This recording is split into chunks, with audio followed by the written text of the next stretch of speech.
Hello, everybody. Thomas here again to talk about today's stock. I'm excited to keep the focus on the AI and Internet of Things arena and talk about Alphabet, better known as Google, parent company for the popular search engine, and talk about what their fundamental profile, what their technical setup looks like right now, whether or not that might represent an interesting buying opportunity or the proverbial sucker's bet. Let's get straight into it. This is our chart for Alphabet. It gives us a good look at the stock's movement over the past couple of years, actually. Since the beginning of 2023, the stock has been following a clear upward trend, as we can see from the 20-period moving average. It's moving very strongly upward, and in fact, over the last few days, the course of this week, has been pushing above a prior resistance point, a little bit above $130, maybe at around 132, and is showing some increasing bullish momentum as we start to move into the fall months of the year. That's interesting. It doesn't exactly fit into the kind of technical patterns that I like to focus on and that I've built the Rebel Income system to focus on: bullish level 1, bullish level 2. Just to recap really quickly, the ideal kind of a bullish level 1 setup really kind of occurred for Alphabet earlier this year, with the 200-period moving average sloping upward here, and then when we saw the 20-period moving average beginning to flatten and kind of form that bowl shape for us and start to bend back upward. The actual signal would have come at the beginning of the year with this bullish engulfing candle that saw the stock increase in about a week's period of time from right around $90 at the start to a peak a little bit above 100. And the stock has picked up a lot of momentum, is now pushing near to $136 per share. So the ideal buying opportunity for the kind of patterns, high probability patterns that I like to look for, has already passed, but we are seeing where the stock is using the 20-period moving average to establish some interesting bounces along its upward trend line. We see one here just a couple of months ago in the $115 range, and another one here that started last week a little bit below $130. And so it does look like the stock could be picking up some bullish momentum and maybe setting up to press up near to or around its 52-week high, which is up here at around $150. That's pretty interesting from a technical standpoint. Doesn't necessarily mean that it is a buy. Remember that one of the reasons I like to focus on patterns like bullish level 1, bullish level 2, is because the more that a stock accelerates above the 200-period moving average and you start to see this steep slope in the 20-period moving average, the harder that trend becomes to sustain. It doesn't mean that it will automatically reverse, but it simply means that the probabilities that it is going to fail sooner than later start to increase. That means that any kind of a serious buy right now is probably a little bit of a speculative kind of a bet.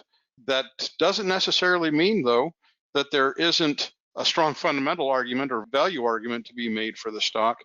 And that's why I still, even with a stock like Google in this kind of situation, I still want to take a look at its fundamentals and see if its business is strong enough to possibly justify the stock's current price, and if it may even still represent a useful value at that current price. If it does, maybe there's a stronger argument for saying that that trend could maintain itself and continue for a while.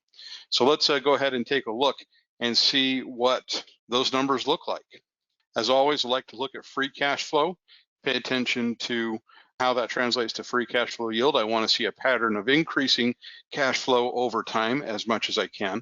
I like to pay a lot of attention to the balance sheet. So I want to look at cash, long-term debt. I also want to evaluate the company's overall operating profile and try to measure their overall profitability by looking and comparing net income to revenue over both the most recent quarter as well as the last 12 months. The other important element for my Rebel income system is whether or not the company pays a dividend on their stock. I use this as a pretty critical way to filter out all of the tens of thousands of stocks, simply because companies that pay a dividend tend to reflect a different kind of commitment, not only to being fundamentally healthy, but also to returning shareholder value. And so that becomes an element that is important to me.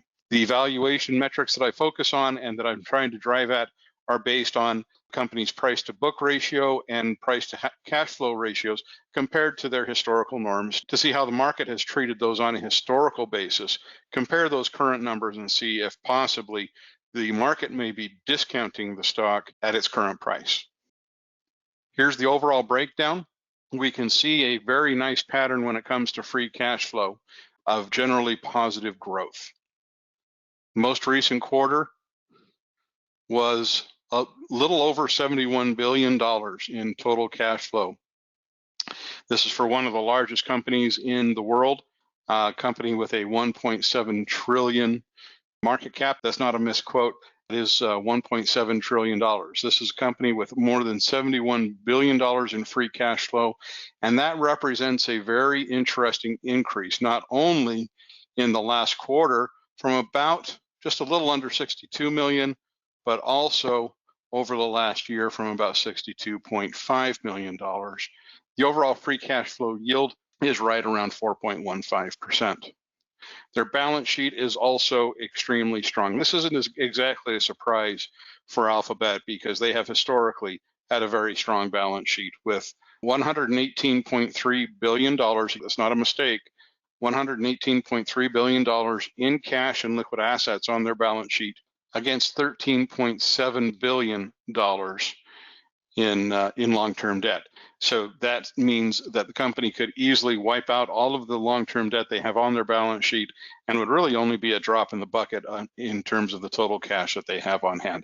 That's a very strong position to be in. It means that they can invest in just about anything that they believe is going to help them continue to grow their business, research and development, acquisition, whatever it may be. They're in a very, very powerful position. Their profitability is also showing not only strength, but also increasing strength over the last year. On a trailing 12-month basis, net income was a little over 21% of revenues, and it increased for the last 3 months. That increased to 24.62%.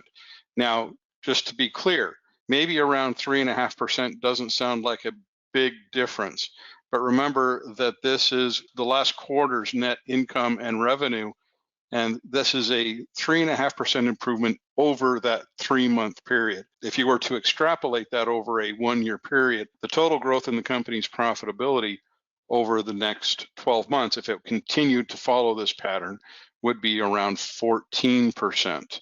That's about 14% above their current level. So this is a strong sign that the company's operations are very strong. Their financial position is not only very solid, but is continuing to increase in strength. Stock, as I mentioned, is right around $136 per share. This is a stock that does not pay a dividend. And so to be clear, this is not, if you subscribe to my alerts, you will never see this stock in any of the trades that I highlight, because dividends are a primary criteria. However, if you are interested in looking and considering Google as kind of a long-term value play, right now there's really only about 1.3% upside from the stock's current price to where my historical price to book and price to cash flow analysis says its fair value target should be, which is right around $138 per share. That also means that the stock would need to drop back down to about $110 per share before I would rightfully be able to consider it a useful or a healthy and attractive value. There is a lot of fundamental strength here. However, it doesn't look like there's enough opportunity on the long-term side to justify trying to think about buying the stock on a buy and hold kind of a scenario. Now, just to put the numbers that we just looked at on a valuation basis in perspective compared to the stock's current price action, I've redrawn my stock chart with a Fibonacci trend line. so that we can see where some of the highest probability retracement lines are likely to be. Considering the strength of the stock's upward trend for this year, we have the 38.2% retracement line right here at around $125 per share. And what this means is that if the stock's current momentum does reverse for whatever reason, if it hits a new level of resistance and turns back down, it should have support right along this $125 level. Not necessarily right at the price, but in that general area. If it doesn't, if it were to break down, the next level would be at the 50% retracement line. It's about 50% of the total length of this upward trend. That price would be right around $117.50. So $117.50. From the stock's current price at around $136, then that means that right now the downside, I'll just put down here, the downside in Google, if this bullish momentum doesn't last for whatever reason, is between $11 per share from its current price. That's this line right here at around 125. And down to about 117.50. That is about another $7.50. And that means that it's between $11 and about $18.50. And I apologize, my handwriting is really ugly here. This is what happens when you're trying to write with a mouse. So you got about $11 to $18.50 of downside in the stock right now from a technical standpoint, against upside to about $150. And I've drawn my Fibonacci line up to this prior peak that occurred in late 2022 to identify where that is likely to be, just to try to give us an idea of what the total upside is. The stock is around $136 right now. So that means that the total upside, and I'll just put up, is about $14. This is all on the basis strictly of the current technical pattern. So if you're thinking about maybe buying the stock and trying to take advantage of all of this upward momentum, you've got about $14 of upside compared to probably about at least $11 of potential downside. That means that you've got a reward to risk ratio, I'll just put R and R here, of just a little over 1 to 1, almost equal, maybe 1.3 to 1. For these kinds of setups and these kinds of trades, it's usually preferred to get at least 2 to 1, possibly even 3 to 1 if as a minimum, and anything you can see that might be above that is better. 1 to 1 or 1.3 to 1 is just really not very attractive and not very useful. The other part of this too is to consider where that valuation price that I mentioned earlier might be, and that's down at around $110, which is right in this neighborhood. This is where I would consider Alphabet to be a very strong value to be. So that's about $26 away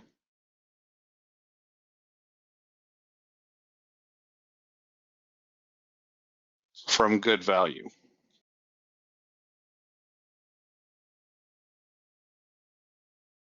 That makes Alphabet an interesting case because this is a fundamentally very strong company, but a stock that ultimately points to being a sucker's bet. Hope this has been useful. Thanks for your time. Please, if you like this video, go ahead and subscribe to my channel. Look for the next video. I try to put these together as much as I can. Thanks, everybody. Talk to you again soon.